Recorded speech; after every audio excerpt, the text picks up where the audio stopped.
তো বন্ধুরা সবাই কেমন আছেন? আশা করি ভালো আছেন। আমার এই ভিডিওতে ক্লিক করার জন্য অসংখ্য ধন্যবাদ জানাই। তো আমরা যারা কৃষক বন্ধুর জন্য আবেদন করে থাকি, অনেক কৃষক বন্ধুর টাকা আমরা পেয়ে থাকি। আমাদের রাজ্য সরকার তরফ থেকে কৃষক বন্ধুর টাকা অনেক আমরা পাচ্ছি, যাদের আমাদের জমি রয়েছে।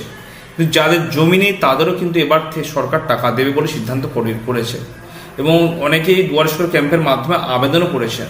তো আপনি কি করে স্ট্যাটাস চেক করবেন, আজকের ভিতরে স্টেপ বাই স্টেপ দেখাবো। কোন স্ট্যাটাসের মানে কি, আপনি কবে টাকা পাবেন, সবচেয়ে বিস্তারিত আলোচনা করবো। তার জন্য শেষ পর্যন্ত দেখতে থাকুন। আর যদি ভালো হতে লাইক কমেন্ট শেয়ার করুন, চ্যানেলটি সাবস্ক্রাইব করে রাখুন। চলুন কথা না বলে ভিডিও শুরু করি। ভূমিহীন কৃষক বন্ধু প্রকল্পের টাকা কবে ঢুকবে জেনে নিন স্ট্যাটাস চেক করার নিয়ম। রাজ্যের বিভিন্ন প্রান্তে দুয়ারে সরকার ক্যাম্পের মাধ্যমে অসংখ্য ভূমিহীন কৃষি শ্রমিকরা কৃষক বন্ধু প্রকল্পের জন্য আবেদন জানিয়েছেন। এই প্রকল্পের আওতায় বছরে 4,000 টাকা অনুদান পাওয়ার আশায় বুক বেঁধেছেন অনেকেই। কিন্তু আপনার জমা দেওয়া ফর্মটি আদৌ গৃহীত হয়েছে কিনা, নাকি বাতিল হয়ে গেছে, সেই চিন্তা অবশ্যই মাথায় ঘুরপাক খাচ্ছে। সুখবর হলো এখন আর অফিসে দৌড়াদৌড়ি করতে হবে না। বাড়িতে বসে নিজের মোবাইল দিয়ে কয়েক মিনিটের মধ্যে জেনে নেওয়া যাবে আবেদনের বর্তমান অবস্থা, আবেদন স্থিতি বা স্ট্যাটাস কী নির্দেশ করছে। অনলাইন স্ট্যাটাস চেক করার পর দুটি প্রধান পরিস্থিতি হতে পারে। ফলাফলের অর্থ সঠিকভাবে বোঝা অত্যন্ত জরুরি। নো ডাটা রেকর্ড ফাউন্ড যদি আসে, যদি সার্চ করার পর নো ডাটা ফাউন্ড বা নো রেকর্ড ফাউন্ড লেখা ভেসে ওঠে, তবে আতঙ্কিত হওয়ার কোনো কারণ নেই। এর অর্থ হলো আপনার আবেদনপত্রটি এখন সিস্টেমে এন্ট্রি হয়নি। দুয়ারে সরকার ক্যাম্পে জমা পড়া বিপুল সংখ্যক ফর্মের ডেটা এন্ট্রি কাজে ধাপে ধাপে সম্পন্ন হয়, তাই কিছুদিন অপেক্ষা করার পর পুনরায় চেক করাই আপনার ক্ষেত্রে সবচেয়ে শ্রেয় হবে।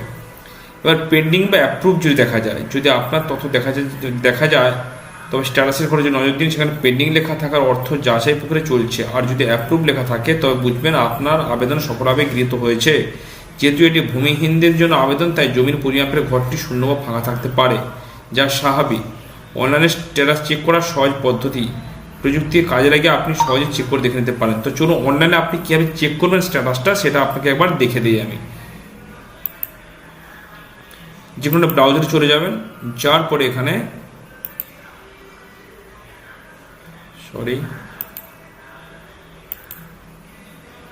অনলাইনে যে কোনো ব্রাউজারে চলে যাবেন, যার পরে এখানে টাইপ করবেন কৃষক বন্ধু।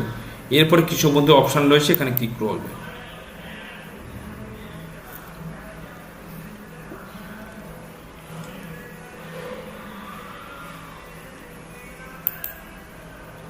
এবার এরকম পেজ ওপেন হবে। হওয়ার পর নথিভুক্ত কৃষকের তথ্য রয়েছে, এখানে ক্লিক করবেন। করার পর এখানে সিলেক্ট অপশান রয়েছে, এখানে ক্লিক করবেন। করার পর voter card, Aadhaar card, bank account number, mobile number, আর যদি আবেদনপত্র পূরণ করার সময় যে অ্যাকনলেজমেন্ট স্লিপটা পেয়েছেন তাতে নাম্বার থাকে, সেটা দিয়েও আপনি চেক করতে পারেন। তো এই অপশানগুলো দিয়ে আপনি চেক করবেন। এখানে সিলেক্ট করলেন ধরুন আধার নাম্বার, তো এখানে আপনি আধার নাম্বারটা দেবেন। দেওয়ার পর আই এম নট রোবটে ক্লিক করবেন। তারপর সার্চ অপশানে ক্লিক করবেন। তো এখান থেকে আপনি আপনার স্ট্যাটাসটা অতি সহজে চেক করে দেখে নিতে পারেন। ভিডিওটি কেমন আর কমেন্টে জানাতে ভুলবেন না। ভালো থাকবেন, সুস্থ থাকবেন।